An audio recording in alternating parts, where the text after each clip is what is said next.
Sitaraman, Honorable Minister of Finance and Corporate Affairs, Government of India, Shri N. Chandrababu Naidu, Honorable Chief Minister, Government of Andhra Pradesh, Mr. R. Dinesh, Past President CII and Executive Chairman TVS Supply Chain Solutions, Mr. Chandrajit Banerjee, Director General CII, Mr. Gunjan Samtani, Chairman CII Task Force on GCCs, and Mr. Romal Shetty, Co-Chair CII Task Force on GCCs.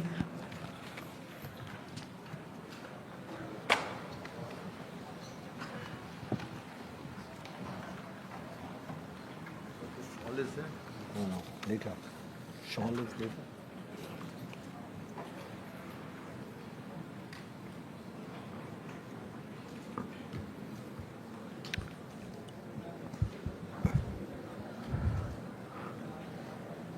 Good afternoon, and we meet at an occasion, at a time when we have all been celebrating for the last few days of some of the best things that we could imagine to have happened, having happened. And with that background in Visakhapatnam, it's a great honor and privilege to have two very, very important leaders of ours, the Honorable Finance Minister of India and the Honorable Chief Minister of Andhra Pradesh amongst our midst. A very, very warm welcome to you, and all of us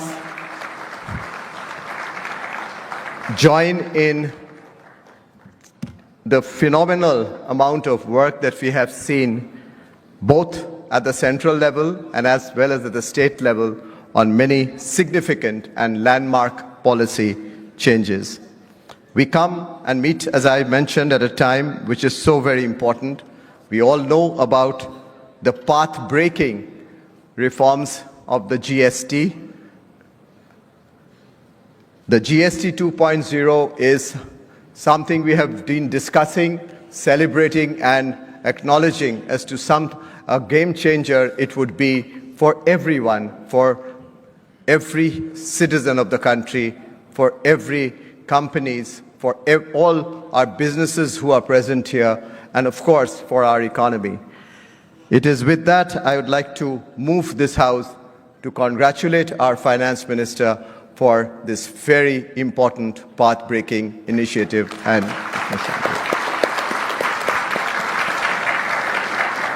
Madam, thank you very much.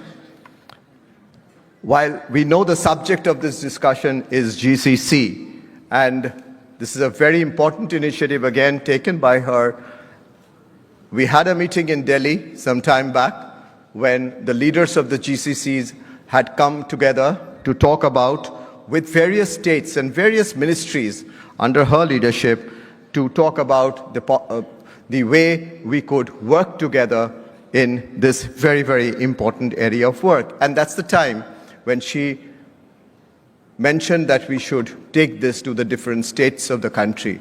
We should take this discussion to the different states of the country.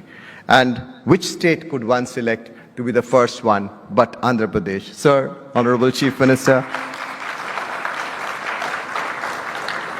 it's indeed a privilege and an honor always to be with you.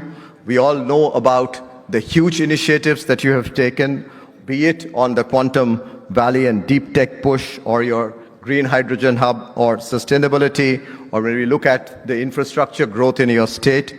And today, when we bring this discussion of GCC into your state, we do expect a lot more momentum going out from this room.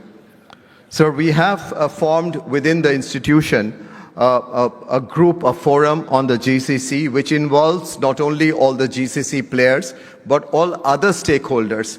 And in that stakeholders, we include different sectoral as well as even local associations, the local leadership, the local states, the states of India, and policymakers across the country, as we really look at this forum to be more and more consultative, and from time to time turn to our policymakers for their thoughts and for their inputs and advice. So we have the best of the two present here with us today, and it's my pleasure and honor to take forward the proceedings of this valedictory session. Madam Finance Minister, Honorable Chief Minister, we had throughout the day consultations on different areas of GCC with, again, states of India as well as the host state being present, as well as policy makers from our central government and the industry. So we capture in this valedictory session some of the thoughts that have emerged during the course of the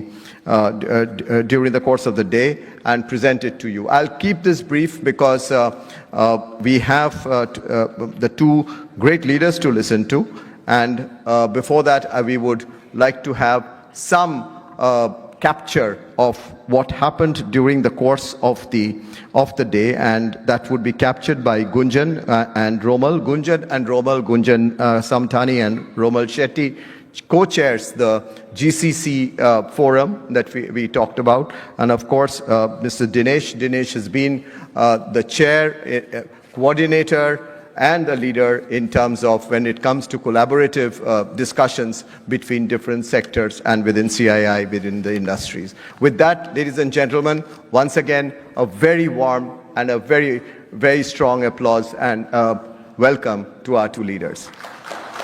Thank you, Honorable Finance Minister. Thank you, Honorable Chief Minister. May I now request Dinesh, for you to come and say a few words, please.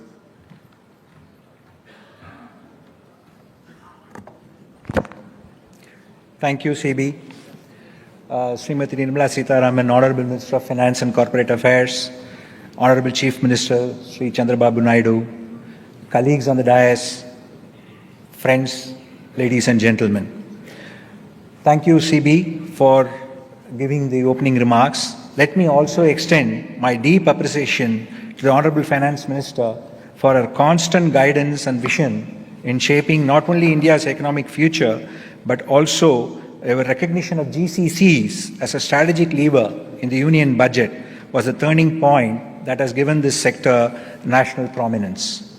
I would like to extend my warm gratitude to the Honorable Chief Minister, Sri Chandrababu Naidu. Under your leadership, the state has proactively positioned itself in many sunrise sectors. Visakhapatnam's emergence as a GCC destination is a shining example of how visionary policy, infrastructure creation, and talent development can converge to create a world-class hub.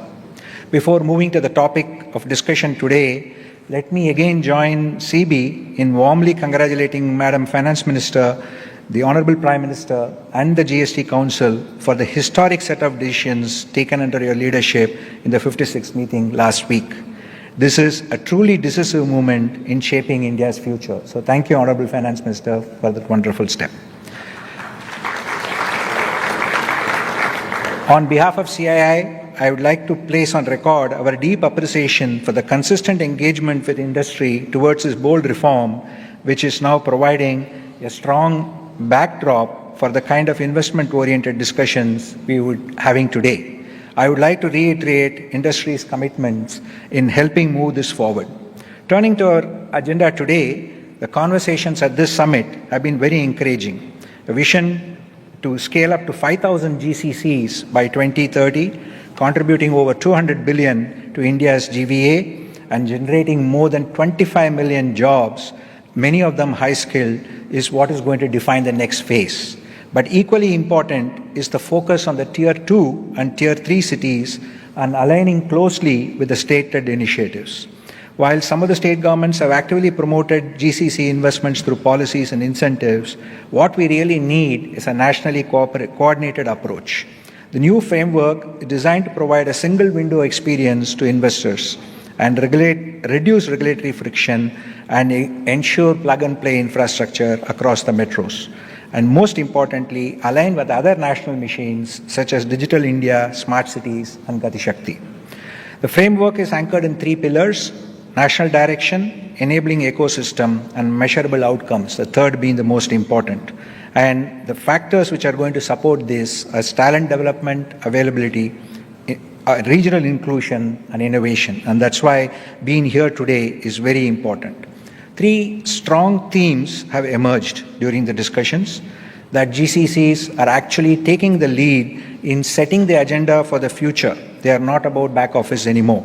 They are driving mandates in engineering, in R&D, and digital platforms. Second, India has to achieve its GCC ambitions by involving the Tier 2, Tier 3 cities, and today only 7% are located here, and that percentage has to go up to meet our 2030 target. Third, the states are the fulcrum of this transition, and again, I think with Andhra Pradesh having taken the lead, the policies on talent, livability, and incentives is something which we will very much look forward to working with.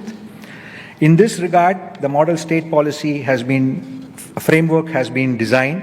The diagnostic tools to assess the readiness, the sectoral positioning strategies, and templates for incentives which are not linked to cost but mainly capability creation is something which is covered in this. Most importantly, the livability benchmarks, the social infrastructure to support the same, whether it be housing, education, or healthcare, is going to be something which will be as part of this policy. As part of the CIA leaderships, and as taking this forward, not only for the states to adapt and adopt this framework, I can assure you that the industry is fully committed to partnering with both the central and the state governments to make the vision a reality. With the collective leadership represented here, Madam Finance Minister at the center and the Chief Minister of Andhra Pradesh as the state, the path ahead is clear. Together, we can firmly establish India as a global hub of capability and innovation. Thank you, and look forward to the day when this happens.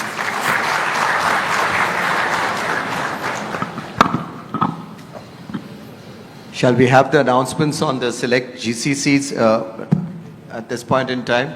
Yeah. Shri Srinivas Pindi, VP HR and Talent Acquisition, FENM.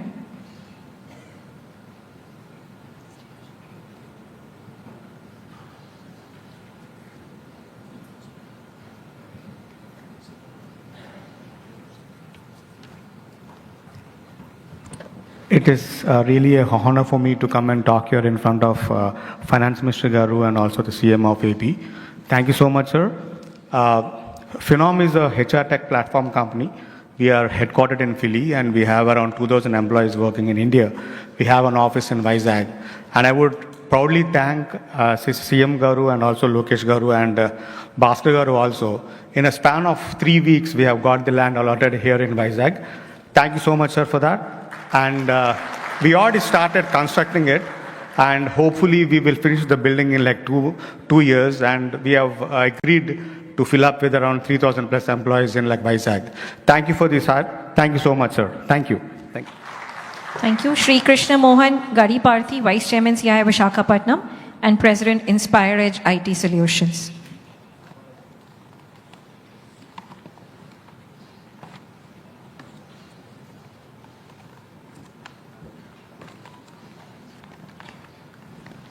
Good evening, CM sir. Good evening, madam. It's great to see you on this GCC Summit stage. Inspire Edge is a managed services company started way back in 2011 from Vizag as a headquarters, expanded into US and Hyderabad. We are one of the first companies that got into GCC space. We built 2 GCCs already, and we are planning to set up 3 more GCCs. We are in advanced discussions with 3 companies. That's going to generate around 2,000 people employment, and we're going to invest around 150 crores in Vizag. We're already setting up a campus here, sir. In the previous regime, we thank you for allocating the land, wherein we have already built the campus about to get inaugurated, and then that would be dedicated for GCC space. Thank you, sir. Thank you. Mr. Murli Krishan Ganamani, Chairman CI Andhra Pradesh and CEO and ND, Fluent Grid Limited.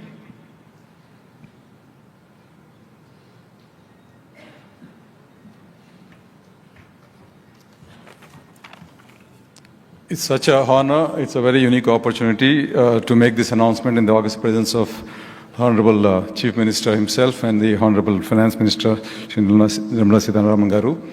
Sir, under the visionary leadership of our Honorable Chief Minister, Nara Chandrababu Naidu Garu, Andhra Pradesh is charting out a very bold path to emerge as a hub for technology, innovation and global investments. And sir, I'm very proud to tell you that Fluent Grid has been called Andhra Pradesh. In fact, Vizag is its home for the past 25 years. And Fluent always believed in Andhra Pradesh potential as a hub for technology, innovation, and skill talent. And our journey in the state has been one of growth, impact, and collaboration. So today, Fluent reaffirms its commitment to Andhra Pradesh with our established presence in Visakhapatnam, where our green campus employs more than 1,000 professionals serving utilities and smart cities across India and overseas. And we are now ready for the next big step in the journey of our GCC. So as a part of our long-term growth plans, we propose to set up a global capability center in the state under the build, operate, transfer model. And this 250 crore brownfield expansion will create cutting-edge infrastructure and technology platforms, generating around 2,000 new skilled jobs in software, product engineering, enterprise solutions, and so on. Importantly, this initiative will also strengthen the state skill development ecosystem in partnership with academic and training institutions. Sir, with this announcement, Fluent is not only investing in growth, but also reaffirming its belief in your vision and the capabilities of our youth and the promise of Andhra Pradesh as a global technology powerhouse. And on behalf of CII, we look forward to catalyzing many more such investments in the coming days and the years ahead, and that will shape the future of our state. Thank you, sir.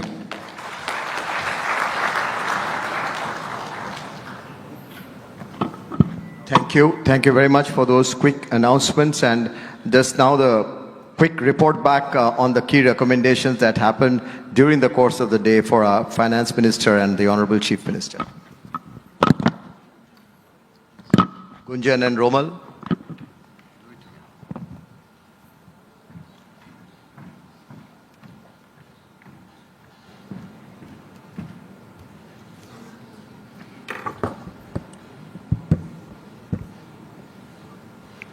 Andariki Namaskaram.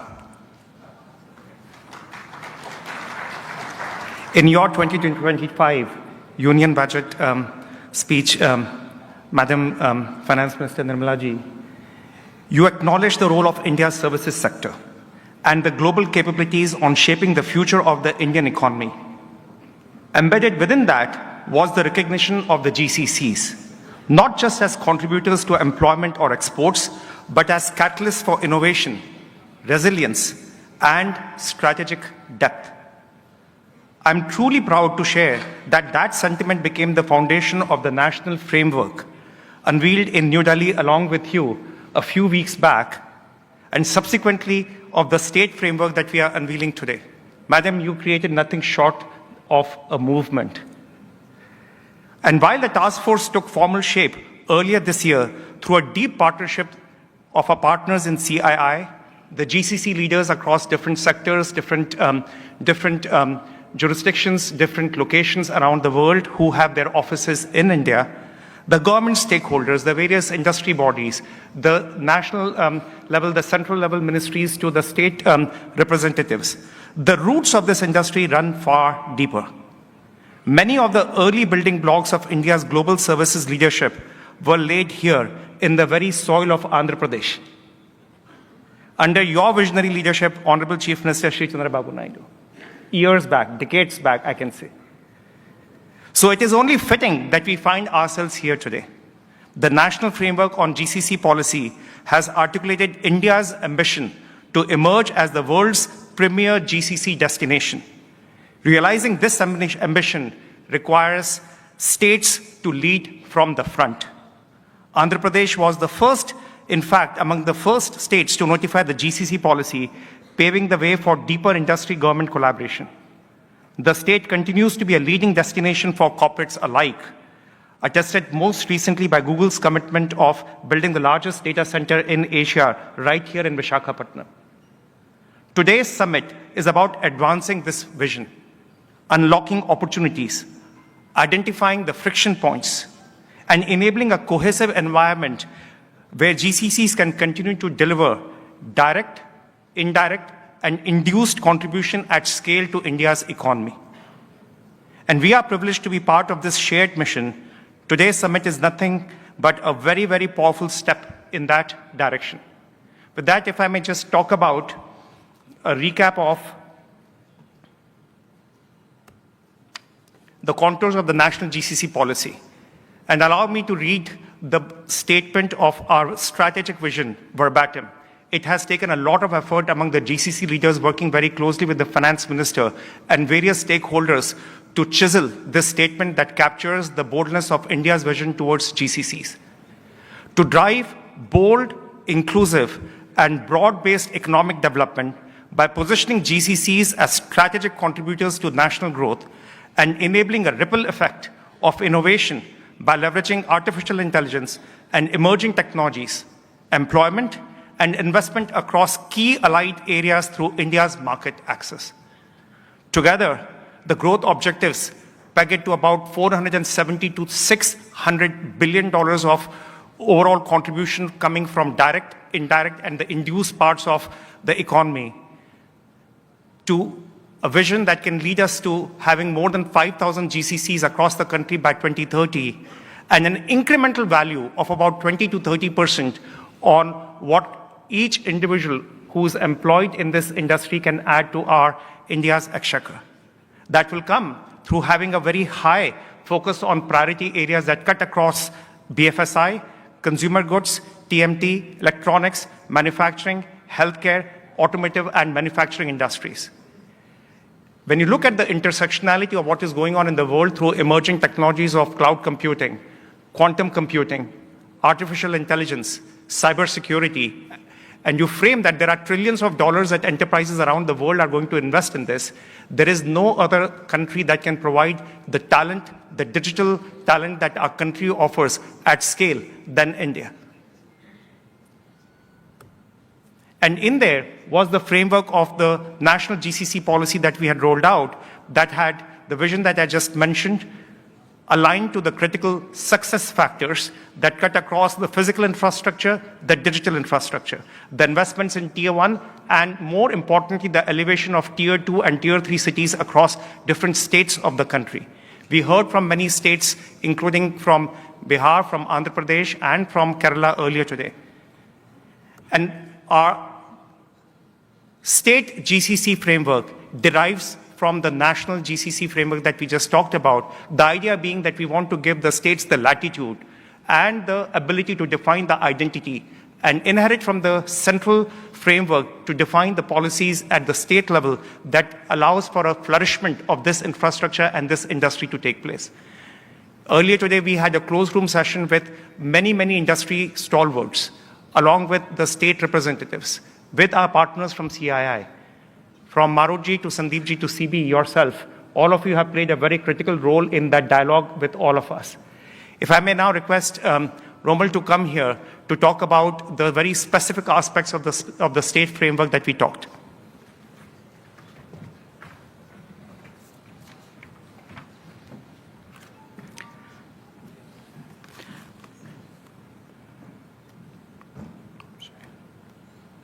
I think this isn't moving, but okay. I hope the slides will work. But Honorable Finance Minister, Honorable Chief Minister, ladies and gentlemen, I think GCC is probably one of the biggest opportunities for India, not just to drive. GCC has always been known as the back office, driving the back office, but today the kind of work that is being done is actually also the front office. So for us as India to capture the front office, mid office, and the back office, this is probably the golden opportunity. And I'm really glad because, Finance Minister, you took in the budget, and I think you clearly identified the potential of the 500, 600 billion. And also, Chief Minister, I should tell you something. You may remember this, but you started Deloitte in Hyderabad, and you will be happy to know that Deloitte has the largest office in the world in Hyderabad.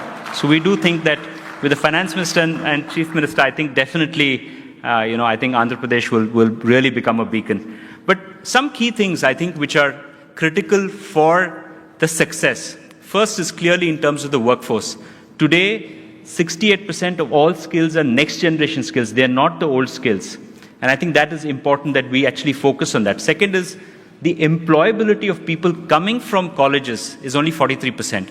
That means just the graduation, just the degree may not help. Actually, the skills also will help. A key element in this entire thing is also about what kind of regional innovation and skill hubs are created to actually up the employability of people, and ensuring that they don't have to travel to other cities. So I think that is a critical element as well. The second bit is the infrastructure.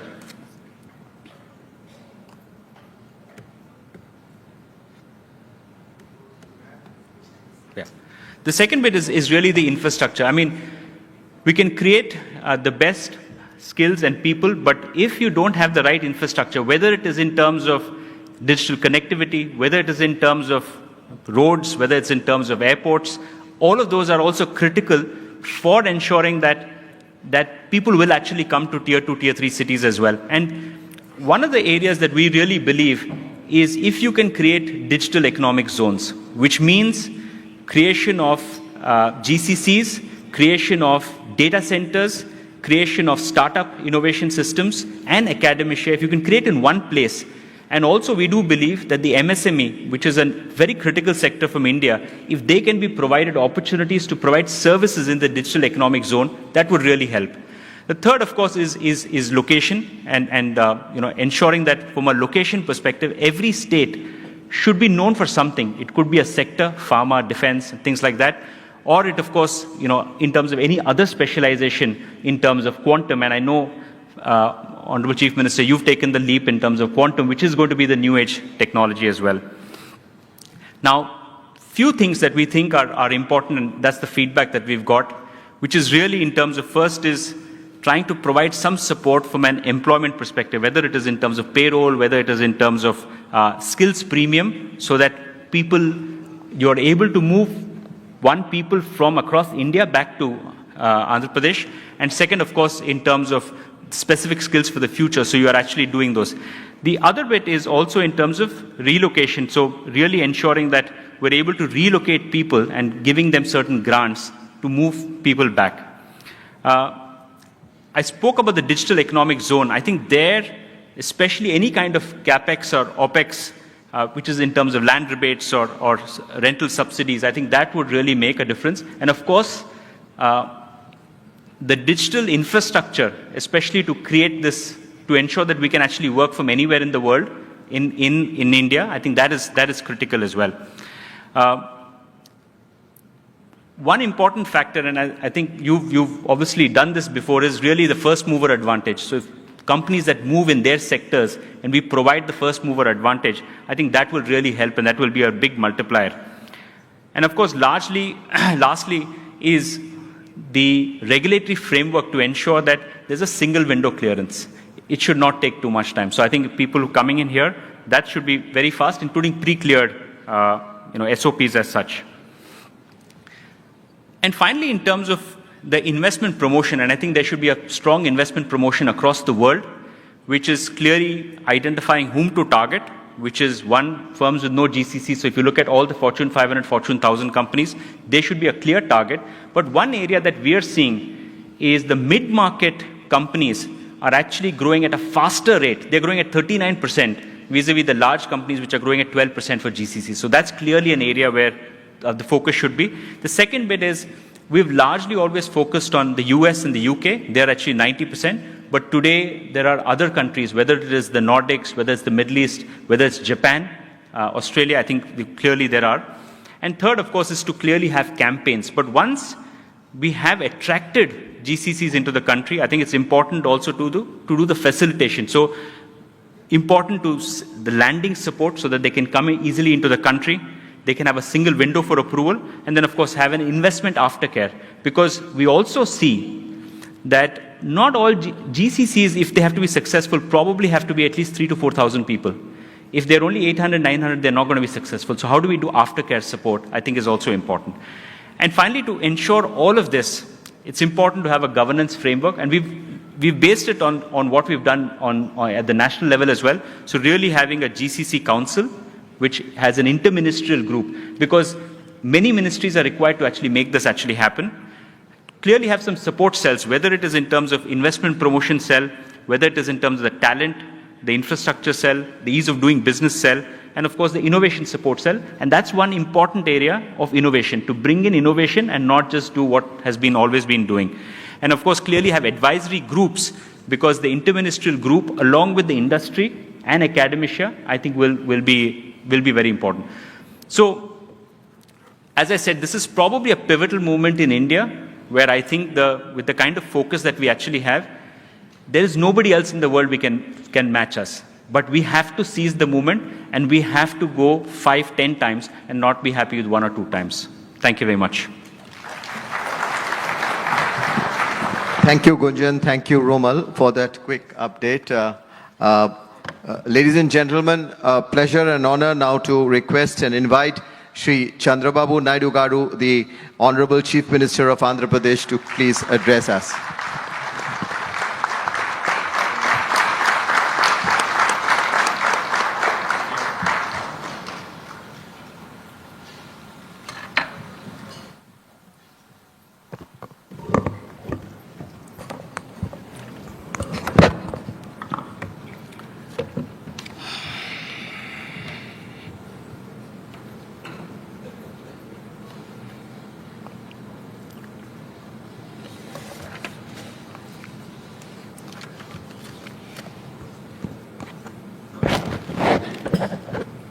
Honorable Minister for Finance, Government of India, Srimati Nirmala Sitharaman Garu, respected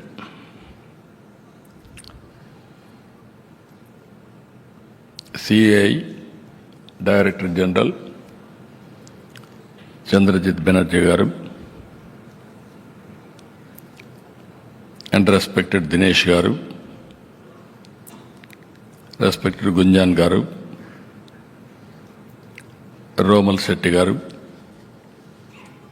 and giants from GCC companies and friends. First of all, just now, our Banerjee has rightly mentioned, we have to appreciate Honorable Minister of Finance. Revolutionary reform, that is GST reforms. It is a game changer now.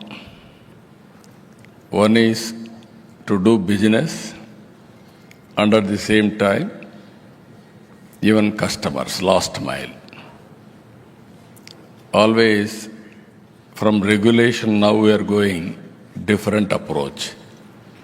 Majority of you are aware here. I had a very good equation from CAI. When there is no takers, I was only the person who will talk about business. That is our association from the beginning, not now, for the last 30 years. By seeing all of you now, we got so much of confidence. So many youngsters have come into different business areas. You are all Visakhapatnam, beautiful place. Even women entrepreneurs are more here. Visakhapatnam is one city. Women's safety, Visakhapatnam is number 1 in the recent survey. That is the safest place, I can say here. And also people are also very good. And also you are seeing, nowhere you will find this type of place. One is sea, opposite to that, beautiful hills. And also, apart from all these things, people are very good. Hospitality is extraordinary. Even don't go without taking Araku coffee, organic coffee to stimulate your brains. That is another area now. So with all these things, I have seen everything in this country. 91 economic reforms. After economic reforms, even I am proud to say here, P.V. Narasimha Rao started economic reforms. I am proud to say here in this place, even he is from Telugu Bidda, from this place, from combined Andhra Pradesh. And also, I started second generation reforms. Now I am very happy for the last 7 years. Our finance minister is taking country to forward. I am very proud. She belongs to from Andhra again. Born in Tamil Nadu, but she is from Andhra now. I can claim proudly she is from Andhra only. And also, always I am saying, right time, right leader at right place, that is Narendra Modi ji. Today is his 75th birthday. We have to appreciate him and wish him all the best. With all of you has to participate that. He is a big asset for the nation. I am very confident. With my long standing in politics, I have seen so many leaders. When I started my career as Chief Minister first time, nobody used to understand what is technology.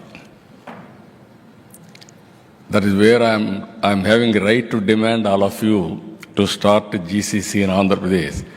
Because of my first more advantage, you are all here today. I am very proud of it. Why I am saying, I have seen so many countries at that time.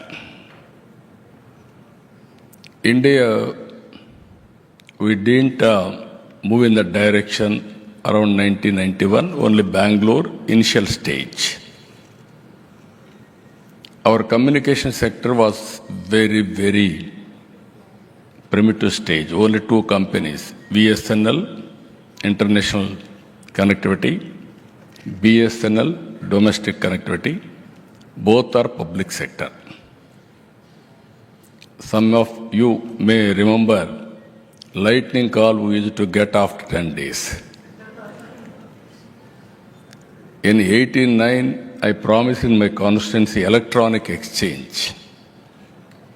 My opponents criticized me, how can you get electronic exchange? There are no phones here.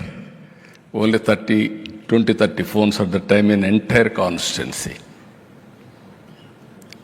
Again, when I spoke about cell phone, all politicians used to criticize me. There is no water, there is no power. Here is a man who is talking about cell phone. Who wants cell phone? Can cell phone will give food or shelter? Like that they used to criticize me. And also I used to work with successive prime ministers to deregulate telecommunication sector. They didn't understand, they didn't do it.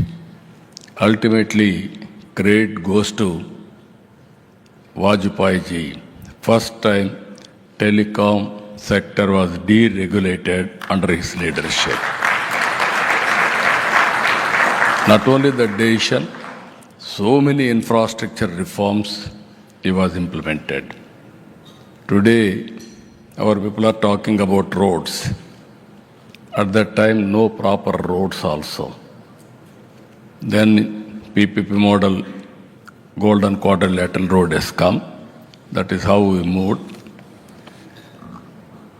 Then even today, that is where I am demanding from you, myself and at that time the finance minister, the then finance minister, Jaswant Singh, we gave a report to Prime Minister. On the basis of that, deregulation has come. One information for this thing, nobody used to come for building infrastructure companies and telecommunication. First time I met Dhirubhai Ambani. I requested him. Then I explained the analogy. If you start this company, lot of future. Then he said, I'm only a refinery man. I don't know technology. But by hearing you, it seems lot of opportunities. Give me 4 days time. I will come back to you. I went to Davos. I returned back. Then he gave a call. Yes, I'm inspired. I'm prepared to spend $5 billion at that time. That was a big game changer. That is where he started Reliance Infocom. But again, here I wanted to make it very clear. Starting company is one, running company is one. That is where leadership. If all of us will analyze, for the last 11 years, Honorable Prime Minister, 11th largest economy. Today we are 3rd largest economy. Earlier I used to visit all over the world.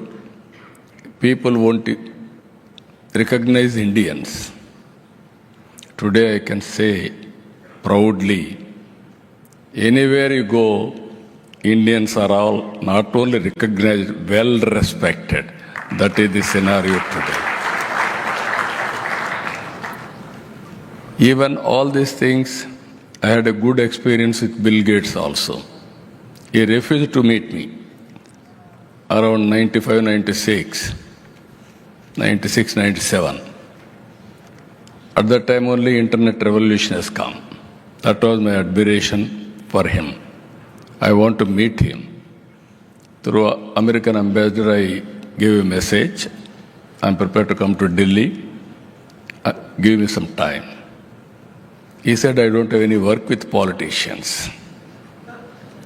Then I told him, message, I'm having some work with you. Only 5-10 minutes you give me as a courtesy. With great difficulty, he gave me time. Then he spent with me 45 minutes. I prepared vision document at the time. Now CEOs, it is very common.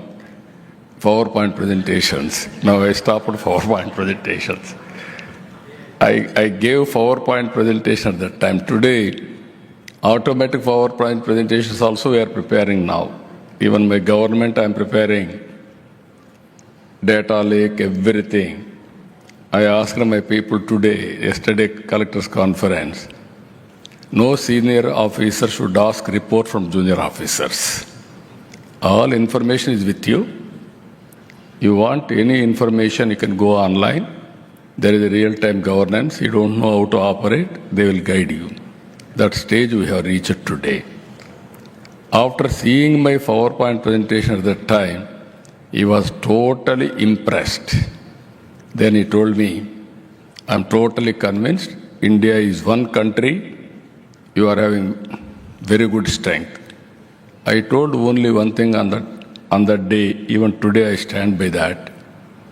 India is very strong in information technology. Reasons are, one is we are very strong in mathematics. Zero is invented by us.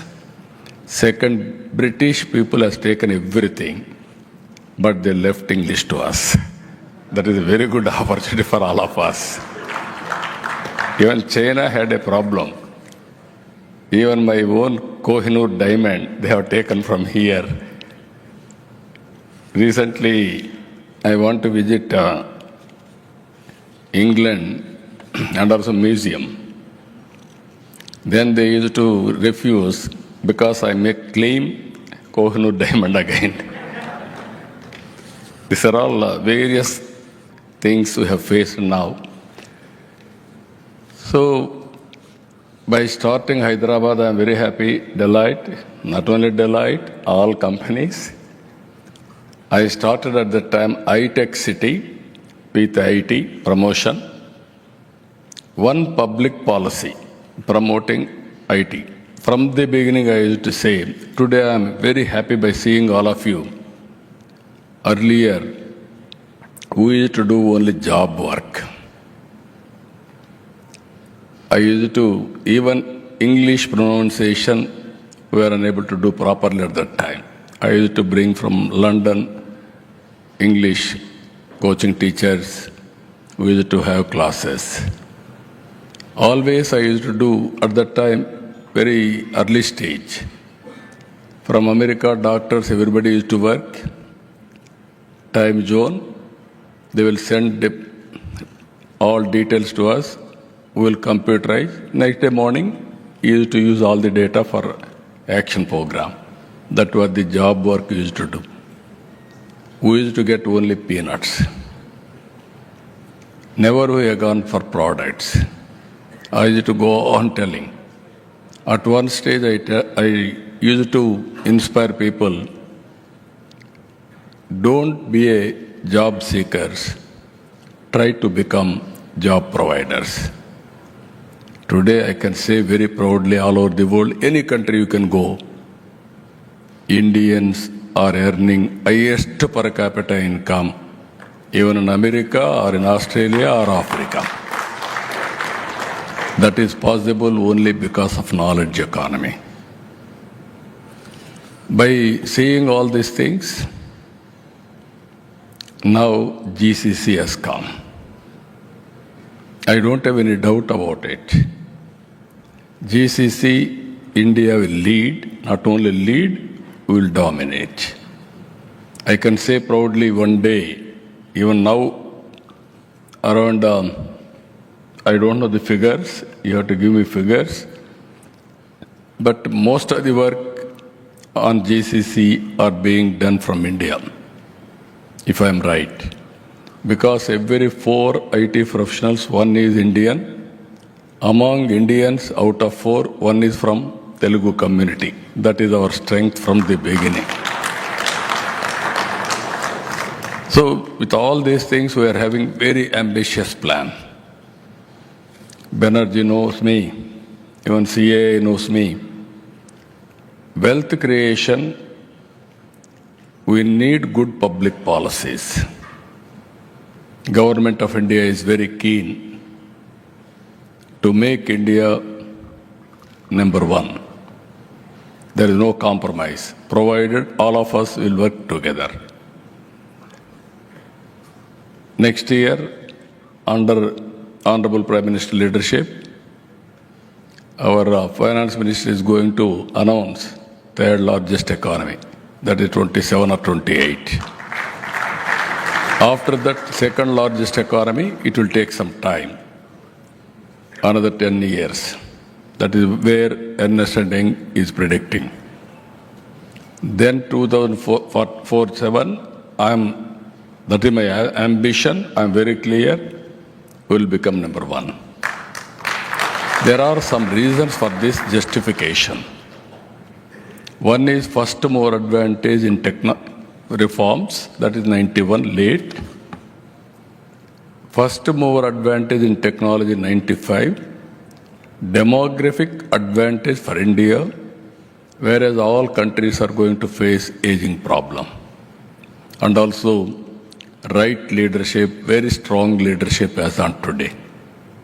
That is the biggest advantage for India.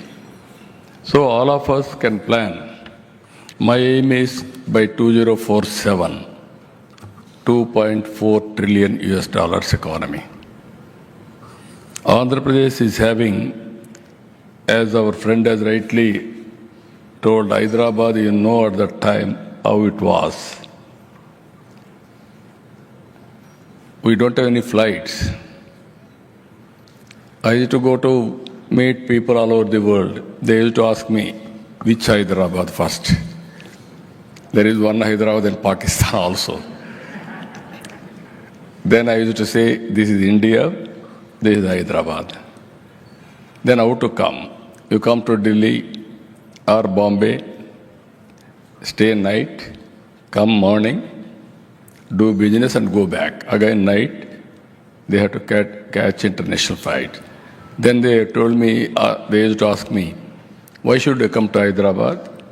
Then we can do business in Delhi or Mumbai. That is how first time under open sky policy, Emirates flight has come to Hyderabad first time in the history. Then our other cities. That is how we built Greenfield Airport. Now, if you see outer ring road, one of the best outer ring road no other city is having except Hyderabad. 165 kilometers, 8-lane road. I am assuring you, all companies, after bifurcation, we had some structural problems.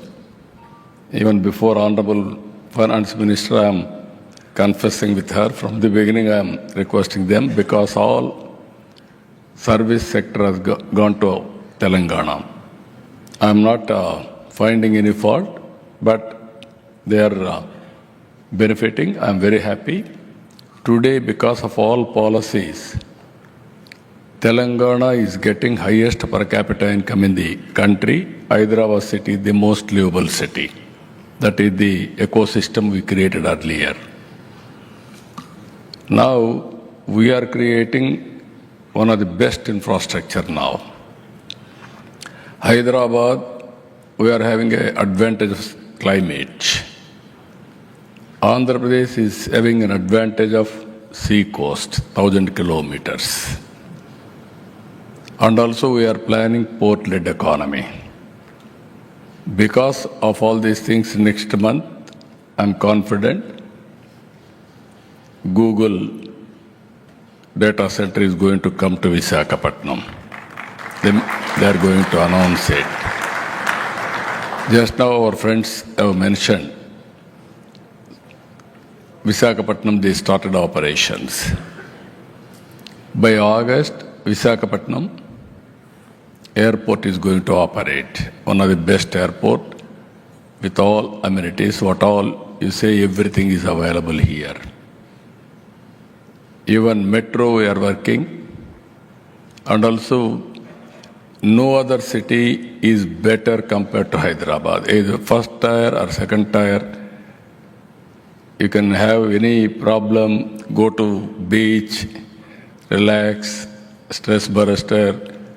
And also from here, you wanted to have a summer resort, go to Araku or Paderu. Even it won't cross 30, 32 degrees temperature. Only 1 hour journey from here. And also our people are also very dynamic. Now I am focusing more on logistics. We are having some problems. One is bifurcation, structural problems. And also after that, 1924, I don't want to talk about it because of politics. We had a different time. We lost opportunity. Now we are very, very anxious to build very fast. On logistics, I am assuring you, with the support of Government of India and our own, with the PPP models, every 50 kilometers there will be one port, hub and spoke model. Every 1 hour you can reach airport. One is already we are having very good airports. Visakhapatnam, Rajamundry, Vijayawada, Tirupati, Kadapa. Smaller airports again, Orvakallu and also Puttaparthi. And 4 or 5 airports are going to come. Amaravati, we are going to have one more best airport. That will be the, compared to Bangalore and Hyderabad, I want to benchmark, this will be the next version of airport. That is where we are working. Roads compared to other cities, our state is the best. And also, if you can go through railway connectivity also, you wanted to cross south and north, necessarily they have to cross Andhra Pradesh. That is the advantage for Andhra Pradesh. Railway connectivity will be very good. Now I am confident bullet train is going to come to Andhra Pradesh. That is connecting Honorable Finance Minister is here. Unreasonable demands, but it is inevitable for future. So one is successful, Ahmedabad to Mumbai. And next, I am confident Hyderabad, Bangalore, Amaravati, Chennai has to be connected. From then onwards, Chennai to Kolkata via Visakhapatnam. Then country will be more connected. Even China is having more bullet trains, fast trains. Why can't we have it? So that is also one more thing. Then ultimately, as our friend has rightly mentioned, infrastructure, there is no problem. What are the specialities? I started earlier high-tech city with IT, now Quantum Valley with artificial intelligence and writing algorithms for quantum computing. That is the order of the day. Today we are working. We are focusing more on green hydrogen. Andhra Pradesh is blessed with solar, wind, pumped storage, all these things we can use it. Green hydrogen and also ammonia, even domestic consumption, exports also because of ports proximity. So you are all aware, ease of doing business. I'm telling you, anything you guide me, I'm prepared to listen. What Government of India is doing, GCC Council, we'll have it.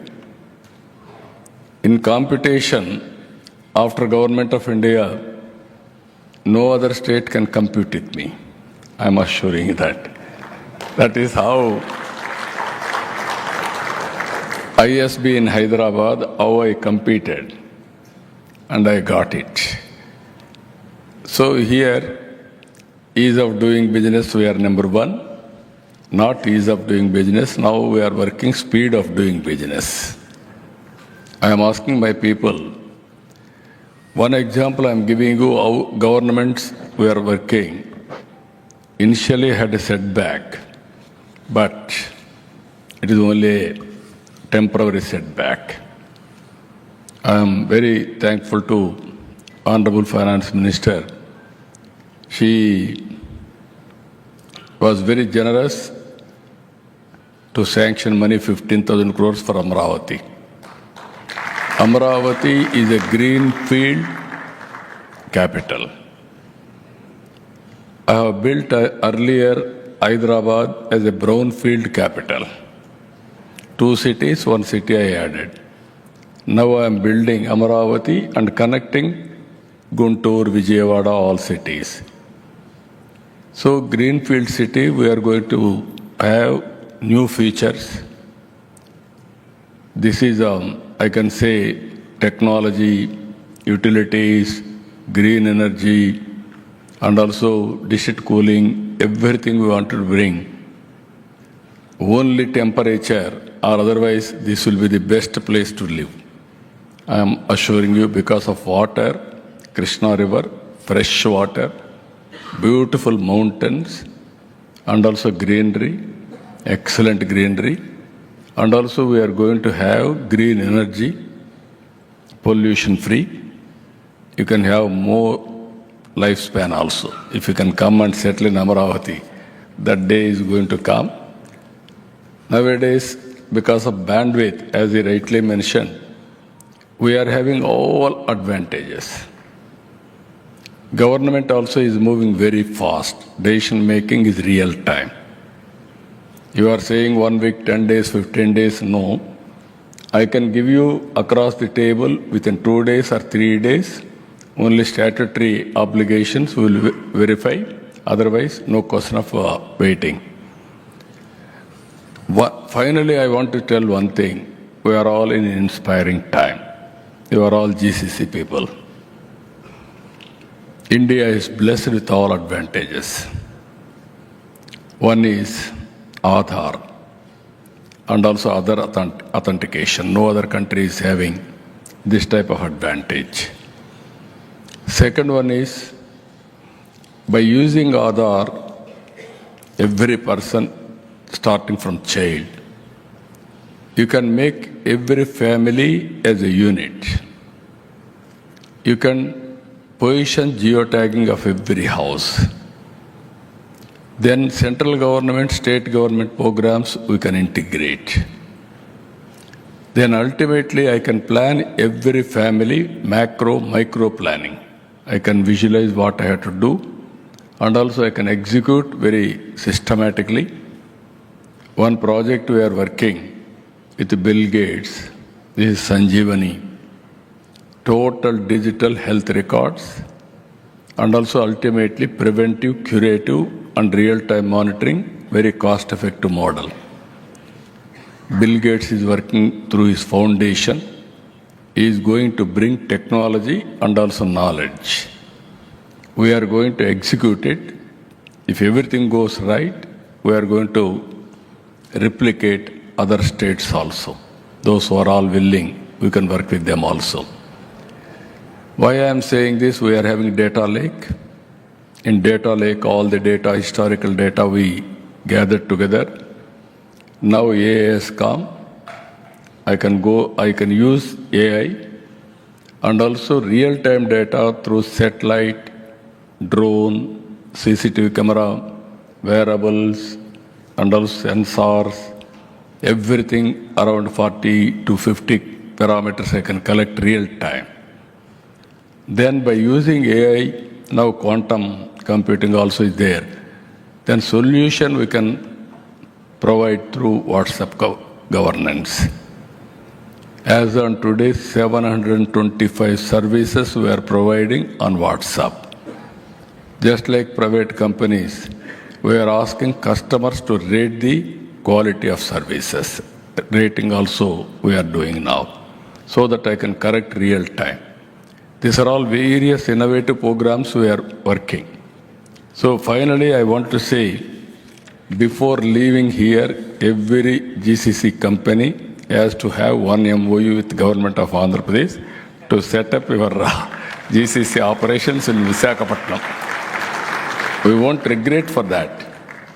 Even I am thanking Honorable Finance Minister. She is promoting GCC. She has selected very right way. Future is for GCC and also other knowledge economy areas. India is going to become global hub for providing services through knowledge economy. Only you need physical presence, you can go, or otherwise from anywhere to anywhere we can provide services. This is where I am promoting. Distance is not the constraint. One should have a mindset. Think globally, act globally. You can achieve any goal. So with all these things again, I'm telling you, Visakhapatnam is a wonderful city. All other things, quality of life, creating ecosystem, cost advantage, power, uninterrupted, even green energy, even financial incentives, and also skill development and innovation, even big companies, tailored ecosystem, and also what are all the incentives, land and other things. If you create wealth for me and generate resources, that means generation of revenue, then I can share it. Even Government of India is doing same thing. But abnormal, if you ask demands, that may be having some problem. Transparent way, what are all permissible, my government is prepared to extend all the cooperation for all of you. I am assuring you that. So, ultimately, if all of us will create wealth, then only we can eradicate poverty. You won't you won't create wealth, then poverty will prevail forever. There I am working pro-poor stand, even Government of India, both areas we are all only one government. Double engine Sarkar, double engine growth because of center support. Last year 12% growth rate from Andhra Pradesh. This year first quarter we are able to grow 10.5%. Ours is a responsible government here, even Andhra Pradesh government. So, with all these things, again, I'm thanking all of you and welcome Visakhapatnam. First meeting, Honorable Finance Minister conducted here GCC. I'm thanking her. That is where he asked me, GCC meeting we will have in Visakhapatnam. That is a good area. If you accept immediately, we'll call. Then I told her immediately, at any time I am available. This is one area I have to get that ecosystem players. Today we are all here. Earlier I started one family, one IT professional. Today I am talking one family, one entrepreneur. There I am building Ratan Tata Innovation Hub. Tata Group is going to lead that center. Government is going to support. Knowledge partner IIT Chennai and also local university, they are joining. We are bringing venture capital and also mentoring experts and also banks, they are working with us. Visakhapatnam spoke model 1. This is headed by GMR, same Andhra University, knowledge partner. First time you see industry and academic institutions never we worked together. Here policy makers from government side, industry from industry side, and academic institutions, all of us are together, we are working. This is a win-win situation. Even another industry, Green Co, we are involving in Rajahmundry. Another is Mega is involving in Vijayawada. Another is Adani. We are asking them to involve in Tirupati. Finally, Jindal is working with us for Anantapur. These were best education institutions and also industrialists and also knowledge partner, the venture capital. We want to create that ecosystem. So this is one more game changer I'm thinking. Another 20 years time. This concept, if I take to logical conclusion, that is what I'm saying, one family, one entrepreneur, not only MSME, even knowledge economy, even starting so many companies, then sometime they may reach global GCC also. Why I am saying, I started Microsoft, then Nadella Satya started working there. Then he became president of Microsoft. One should have aspiration. To achieve that aspiration, they will work very hard. That is the atmosphere we are creating. I am very happy. Again and again, one of the best policy we can give you, and also execution with precision, perfect execution. You may not repent. This is the right time. Visakhapatnam is the right location. Anyway, you have seen here, even this hotel, next to this hotel, if you see, clean beach. Other beaches we are having some problems. Sea also. This is one of the best area. So with all these things, again and again, I am thanking all of you. And finally, I am thanking Honorable Finance Minister for giving me this opportunity. She is also here. What all policies you want reasonably, she will clear. But my request to all of you, you come and set up one GCC in Visakhapatnam. Thank you, Ananda.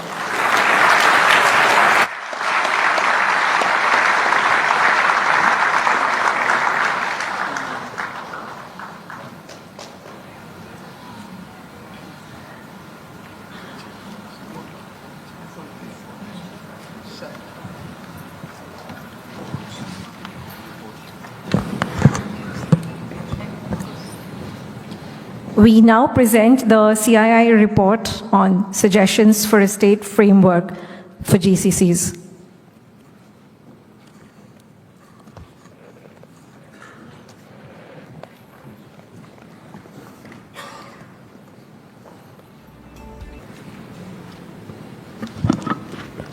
Rarely do we have the occasion of having such two visionary leaders at one platform, people who have been focused, leaders who have been focused on reforms, path-breaking ones, game changers for the country.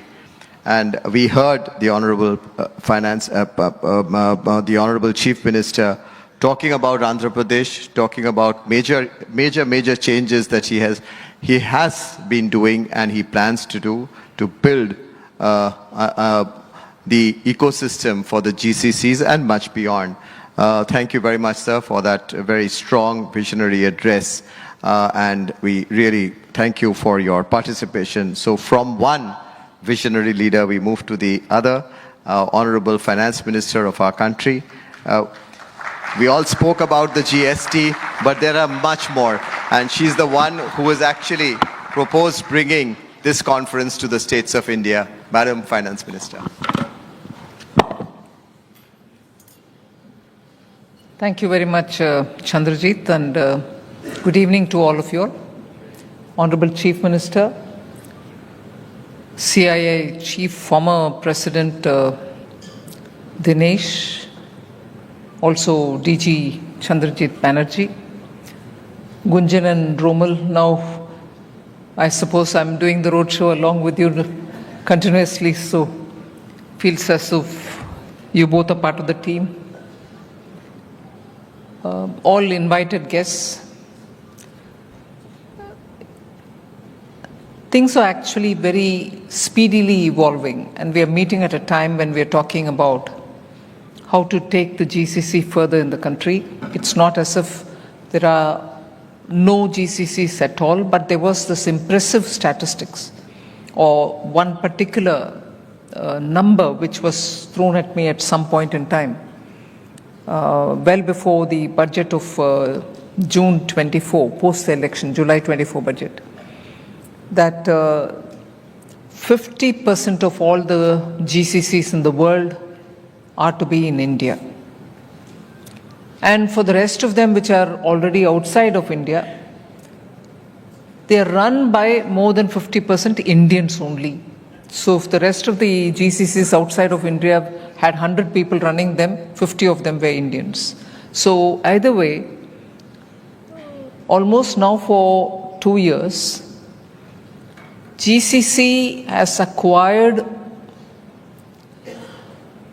an Indian flavor, and that's been going on with the same expectation and speed.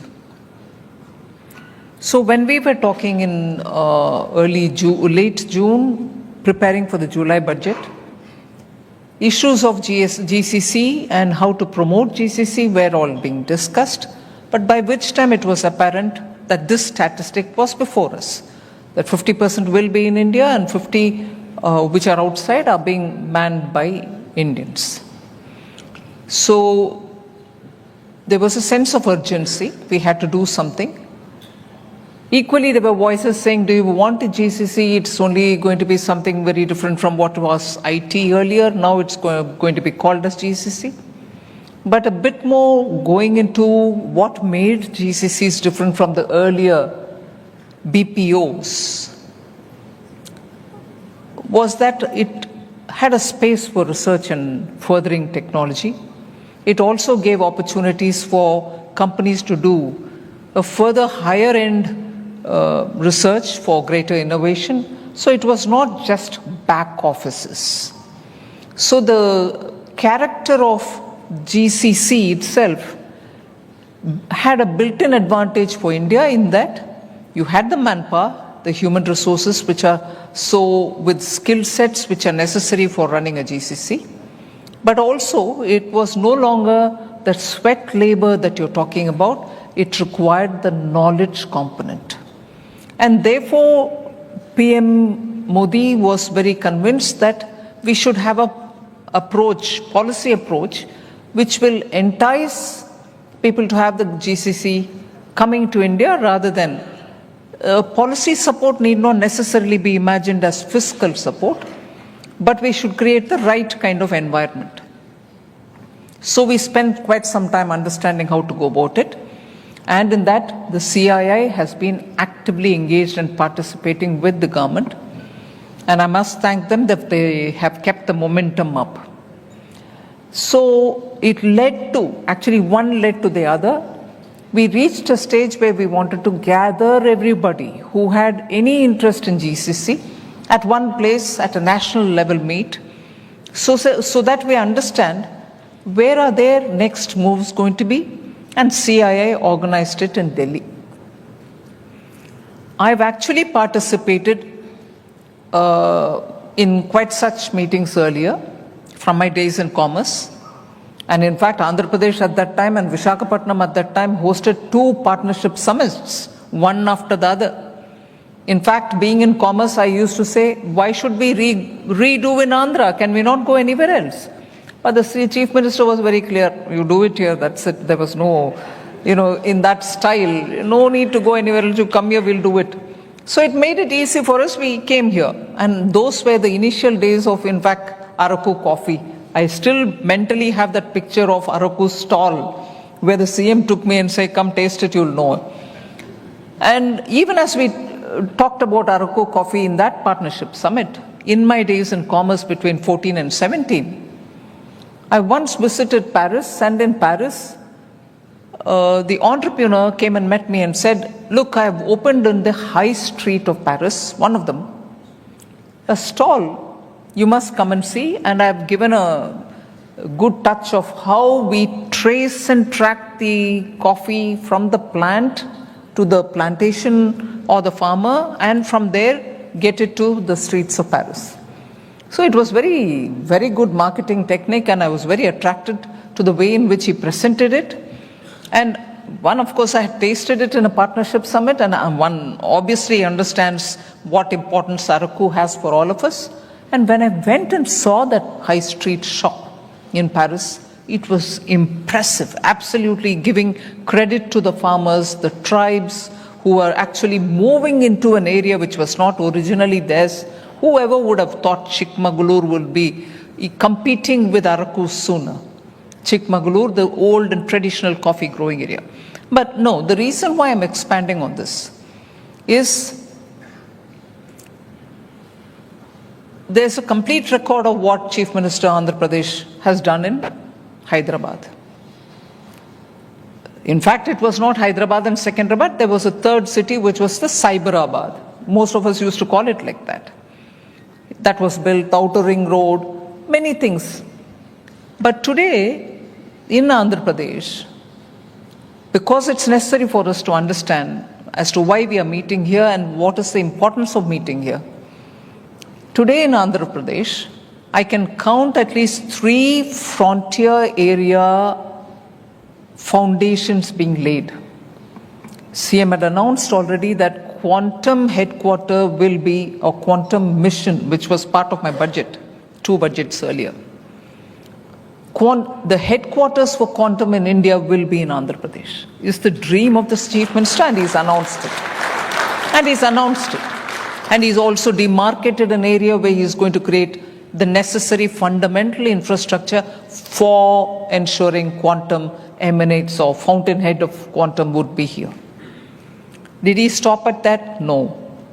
He started also one another area where he's demarcated and getting the advantage of a national mission which has been here for a long time, Sriharikota. He's now started a center for space. Future research in space related matters will happen there. So that will be a fountainhead of space which we opened up in the 21 budget. In 2021 budget, Prime Minister Modi for the first time guided me to bring in the word privatization into the budget. India would never ever in government circles speak about privatization, disinvestment, strategic disinvestment, public sector. I'm not crowing about it. But leaders, if they have the courage of conviction, they say things not for the sake of it, but because it means a lot more for the people of India. If 91 you go on recalling for the reforms which opened up India, actually full opening didn't happen then. Yes, it was a major step, I grant that. But full opening took a decade more Even now, current account, capital account is not opened up. I grant that. But actual opening up of India took its own time. That in 21 budget, PM said, why should there be any sector reserved for government? Every sector should be allowed for private sector. Why can't private investors and private operators come into areas which we hold as a monopoly now? Unless you open it up, your true energy of Indians, if the Chief Minister today is able to say, I want an entrepreneur each in every one of the families, it's because the scope is now widened. Space is opened up, 21 budget. We came up very clearly with a policy saying no one sector will be completely left in the hands of only government. The other way of putting it is even strategically important sectors, government presence will surely be there, but even that will be opened for private. Because the question immediately was, what do you mean? Strategic sectors which are very critical to the national security, are you going to leave it only to the hands of the private sector? No. Prime Minister was clear. He said, strategic sectors which are important for the national security, government will be present. But it shall not shut door to the private sector. Why am I elaborating on this? That's when this public sector policy, opening up of every sector policy was announced in 2021 budget. Startups came in as soon as that policy was announced and made a big deal in space sector. That is why today startups are building small, miniature and large satellites, which are for some others. It can be a country or some agency with due diligence and complying with the laws of the land. You're able to send the satellite for those parties. And that's become a commercial operation.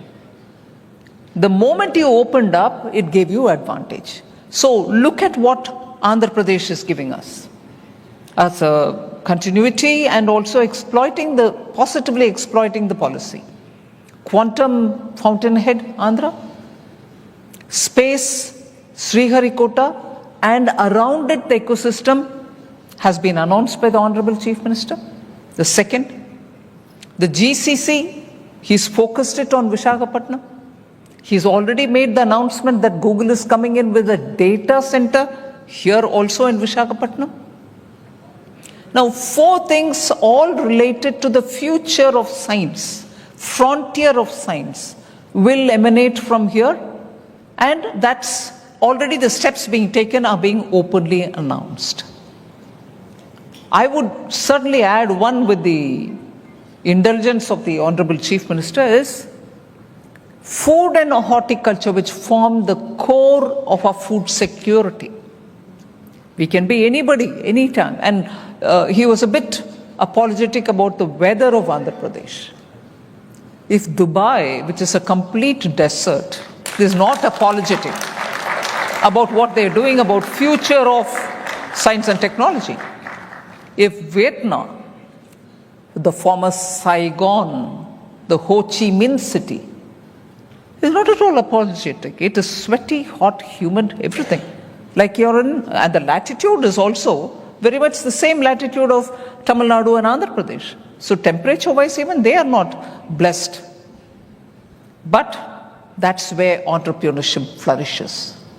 So Andhra, not despite the climate, has already laid the foundation for 4 of it. And the 5th one, which I'm assuming, which has not been said, is about the horticulture and the food self-sustaining, at the same time export scaled. So it can surely look at a prospect of supplying to the world fruits from the south of Andhra Pradesh. Entire Rayalaseema region is now full of fruits, vegetables and also some other horticulture projects. So you're having a state which is newly created after a difficult division, already blooming with these majorly science and knowledge driven sectors. I would even imagine sooner that Amravati will draw all the fintech sectors. He's been talking with me, the Honorable Chief Minister, of banks coming in there. Let us see what can be worked out on that. So you've already got a state which is carving its place in 2047 Vikasit Bharat with futuristic sectors. So I'm very happy to be associated and to be part of it. The launch of the model state GCC framework being assisted by the CII with suggestions which they have given, and we've just released the report. I've also already mentioned the fact that global capability centers have a far-reaching impact on economic growth, competitiveness, and also on human capital development. It's going to be a transformational journey. Romal and Gunjan have spoken a lot about what their study or the study group has come up with. Today they are innovation hubs, driving R&D, generating intellectual property and patents, and enabling sustainable growth for global enterprise. Long-term competitive advantage to global organizations can be also extended. So GCCs are actually cementing their position in India as the world's GCC hub. Now, three things which I would like to highlight. They are pillars, if you want to call them so, or they are aligned pillars with the GCC world. Investments in physical and digital infrastructure is absolutely critical. So if GCCs can come and do their business, or in the future to even multiply their business, you need the governments, both the state and the central government. And what for? You need them because investments in physical and digital infrastructure is absolutely critical.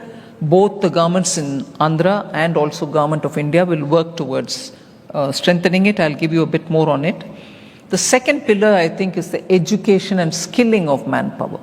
You need a basic set of skills to be able to enter the threshold on GCC, and furthermore also for the data centers. And a third one is the facilitative governance.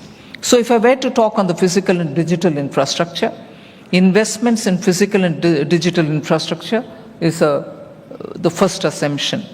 The rapid rollout of India's own 5G network and the significant investments in urban infrastructure are an expression of the importance we are placing on ramping up capabilities. A massive push has been undertaken to address infrastructure and logistics bottleneck. Capital investments, for a moment let us see the numbers that we are talking about.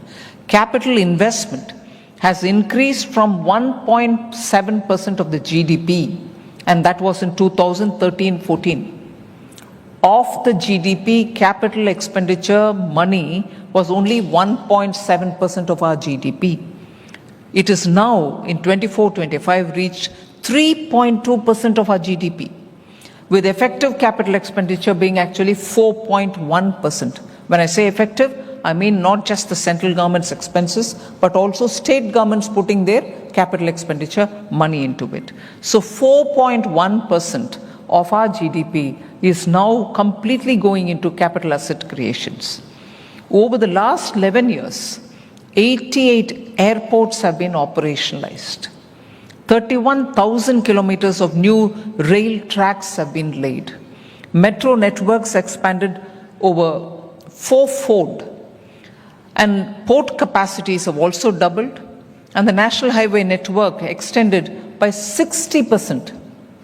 So complementing all these efforts, the central government has also provided the state governments 50-year interest-free assistance so that they can have their capital assets increased money to spend on them. The center has given 50-year interest-free money to all states, and the total of what has been given is about 3.6 lakh crores up till now. That is the last 4 years.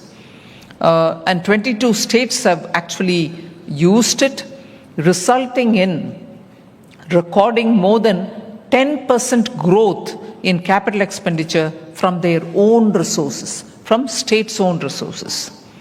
Now, the other is the Digital India Initiative, which has enhanced digital infrastructure and simplified e-governance, enabling faster and smoother operationalization of the GCC.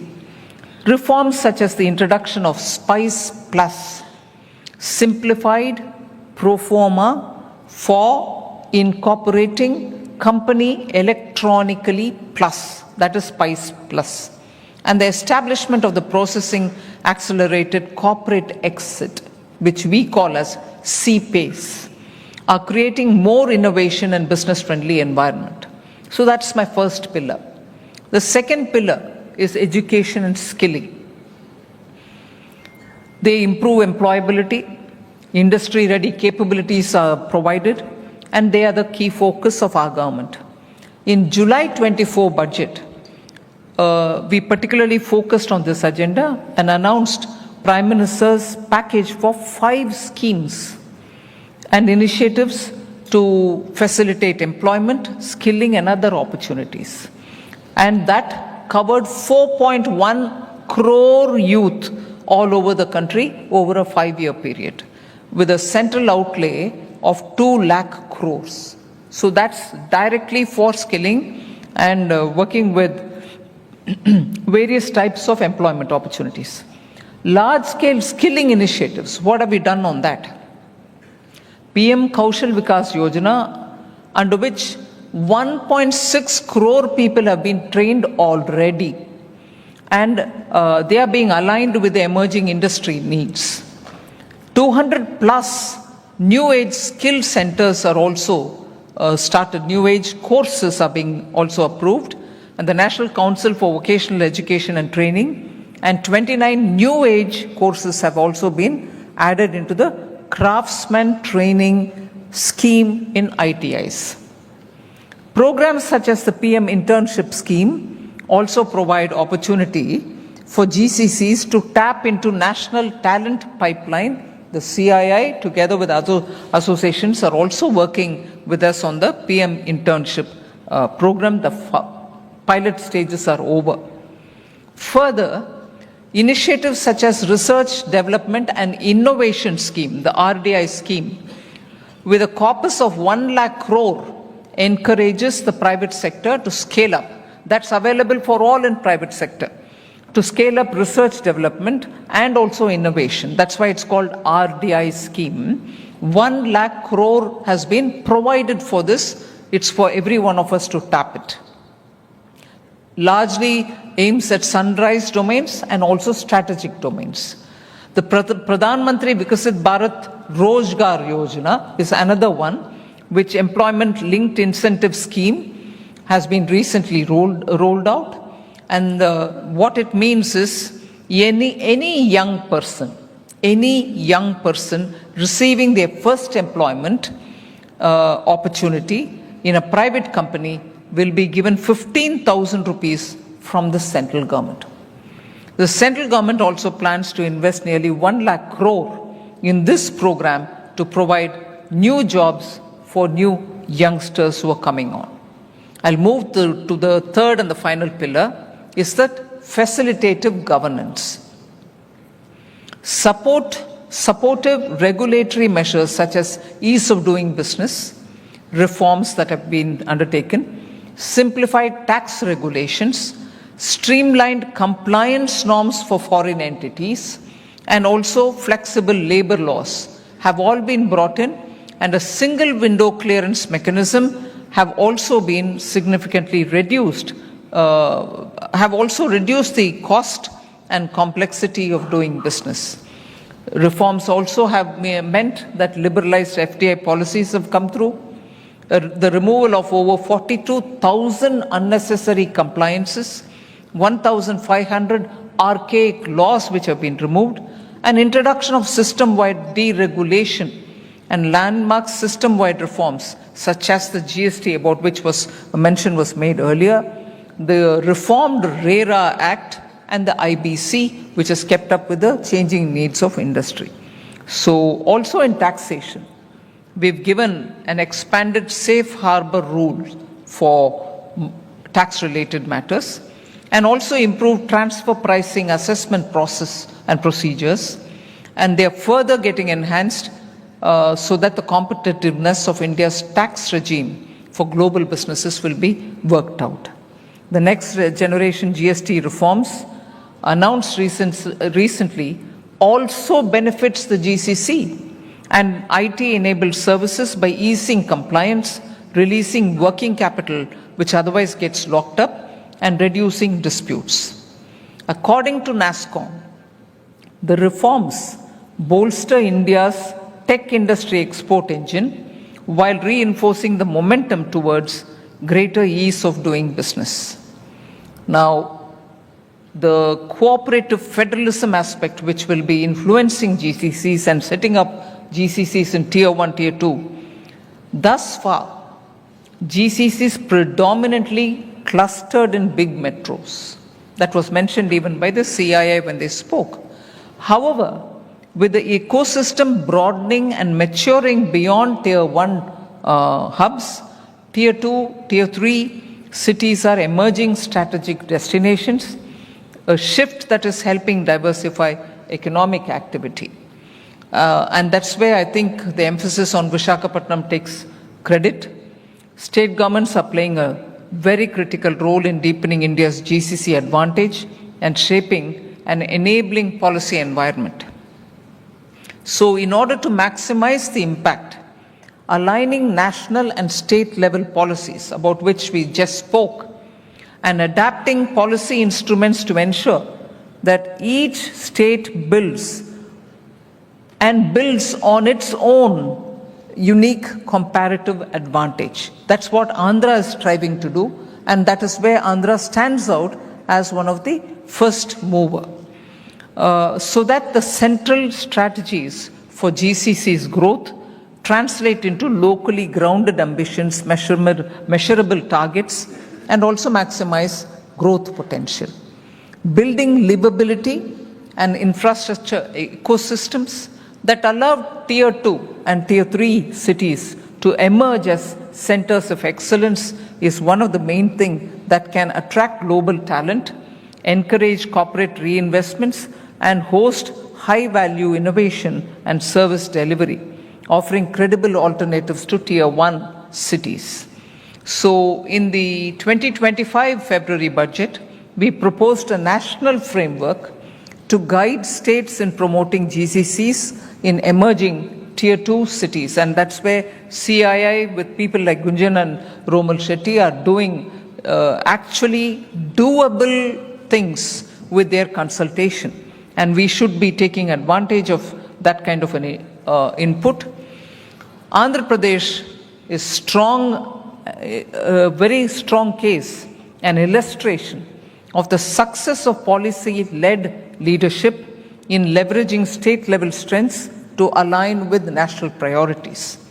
Otherwise, even as we were only talking in, let us say, April or May, about how and where Google will come and set up, you already have the Chief Minister announcing Google is here in Visakhapatnam. We only were discussing it in April and May. I distinctly remember the entire Google team meeting me when I had gone to Washington.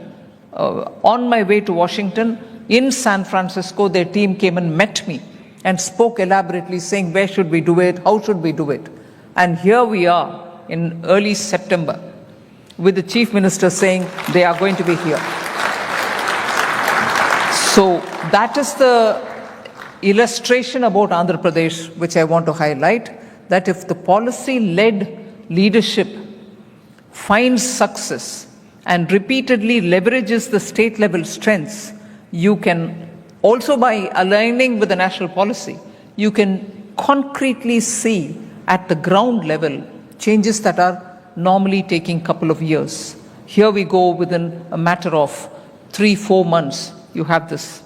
And again, it's a question of the large-scale data center. Semiconductor is another thing which is coming into Andhra, which is already announced.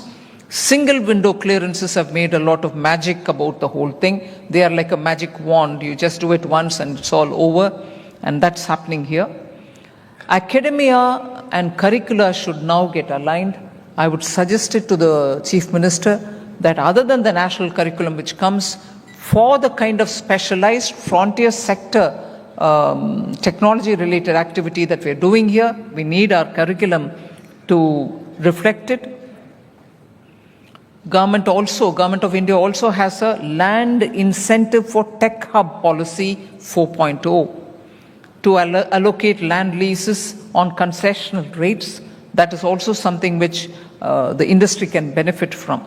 So in all, not taking more of your time, the release of the model state GCC framework provides a clear roadmap for states to scale up their efforts, attract investments and build resilient ecosystems. By working together, center and state, industry associations like CII and global companies, we can ensure that India's GCC strength can be furthered and bring the broad-based and future-ready sector to benefit our people. And finally, this will not only consolidate India's leadership in the GCC landscape, but also create new opportunities for innovation, job creation, and inclusive regional development, contributing eventually towards Vikasit Bharat 2047. So thank you for giving me this opportunity.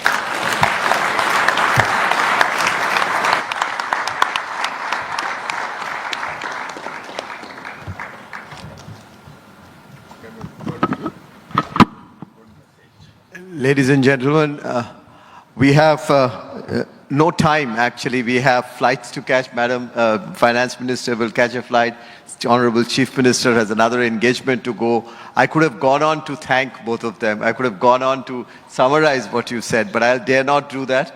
And I'll dare not try to even extend this session further because of the important engagements our two leaders have the hereafter.